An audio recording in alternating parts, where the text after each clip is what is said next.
Hello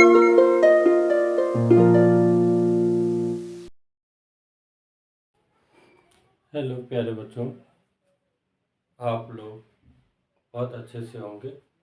मैं आशा करता हूँ कि आप इस समय अपनी पढ़ाई बहुत ही बेहतरीन ढंग से कर रहे होंगे। आज हम लोग यूपी बेट 2014-25, 24 और 25 के लिए कुछ महत्वपूर्ण प्रश्न को हल करेंगे और आप भी हमारे साथ इस प्रश्नों पर विशेष रूप से ध्यान देंगे। पहला प्रश्न है, यदि 65 और 117 के एचसीएफ को 65m-117 के रूप में व्यक्त किया जाए तो m का मान होगा। आइए हम सॉल्व करते हैं इसे।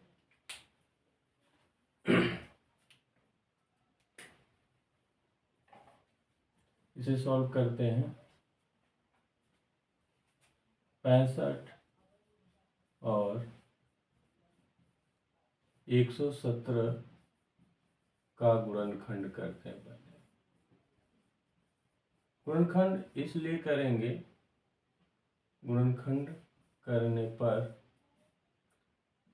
गुणनखंड इसलिए किया जाएगा कि इसका एचसीएफ फाइंड करना है, यानी मस फाइंड करना है। तो पहले हम 65 का गुणनखंड करेंगे तो ये हो जाएगा 5 गुणे 13, और 117 का गुणनखंड करेंगे तो ये हो जाएगा 3 गुणे 3 और गुणे 13, यानी 65 और 117 का एचसीएफ हो जाएगा 13।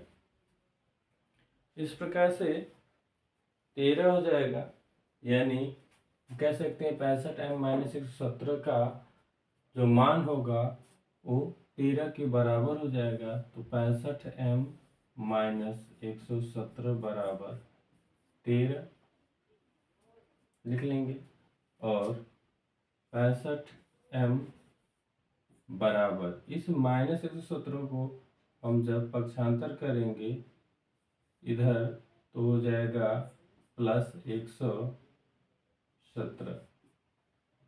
65m बराबर 7 3 10, 2 1 3, 130। तो m बराबर हो जाएगा 130/65। 65 से भाग करेंगे तो हो जाएगा 2, यानी m का मान आ गया 2। तो ये हमारा राइट आंसर होगा, और इसे आप लोग नोट कर लेंगे और सॉल्व कर लेंगे। यदि आपको कहीं पर नहीं समझ में आया होगा तो आप कमेंट कर सकते हैं, और लाइक करेंगे वीडियो को, और सब्सक्राइब कर लेंगे इस चैनल को, क्योंकि इस पे अब आपको बराबर क्वेश्चन यूपी बोर्ड 2024-25 के लिए आता रहेगा।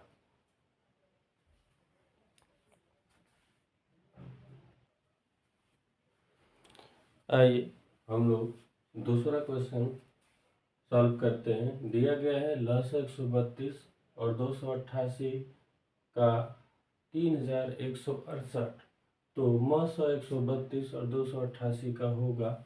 सॉल्व करते हैं हम लोग। हम जानते हैं कि मस बराबर होता है दोनों संख्याओं का गुणनफल, दोनों संख्याओं का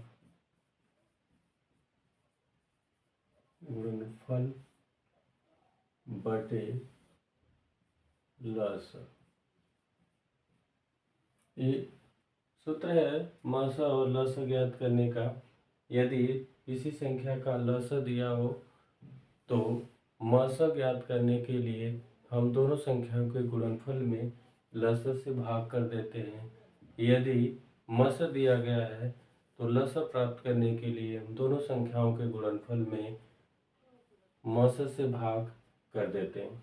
आइए लिख लेते हैं हम। दोनों संख्याओं का गुणनफल 132 गुणे 288 बटा लस दिया गया 3168।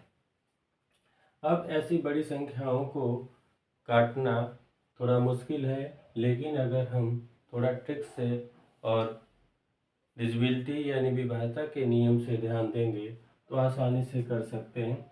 क्योंकि 2 और 1, 2 1 3 और 3 में से 3 जाएगा 0, यानी कि ये संख्या 11 से कट जाएगी। 11 कम 11, 11 दूना के 22, और ये हो जाएगा 6 3 9 8 1 9, ये भी संख्या 11 से कट जाएगी, तो हो जाएगा 11 दूना के 22, 11 अठे 88 और 11 अठे 88, यानी संख्या 288 कट जाएगी, यानी होगी 12 होगा, तो मौसा हो जाएगा 12। तो ये इसका आंसर है।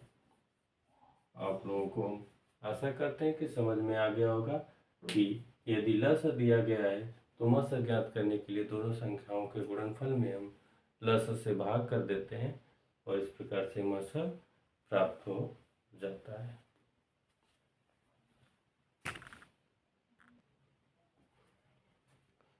आइए तीसरा प्रश्न हम लोग सॉल्व करते हैं।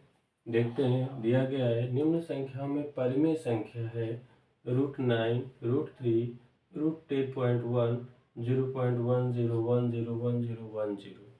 इनमें हम देखेंगे कौन परिमेय संख्या है। तो बी देखते हैं, √3, यह अपरिमेय संख्या है। यह भी कर्ण में 10.1 अपरिमेय संख्या है। और 0.10001 ये भी अपरिमेय संख्या है। √9 अगर इसका वर्गमूल लिया जाएगा तो 3 होगा, और 3 एक परिमेय संख्या है। हम ध्यान देंगे ये नहीं कि कर्णी में 9 है तो यह एक अपरिमेय संख्या है, नहीं, इस कर्णी 9 का वर्गमूल लेंगे तो हो जाएगा इसका आंसर 3। इसका सही विकल्प है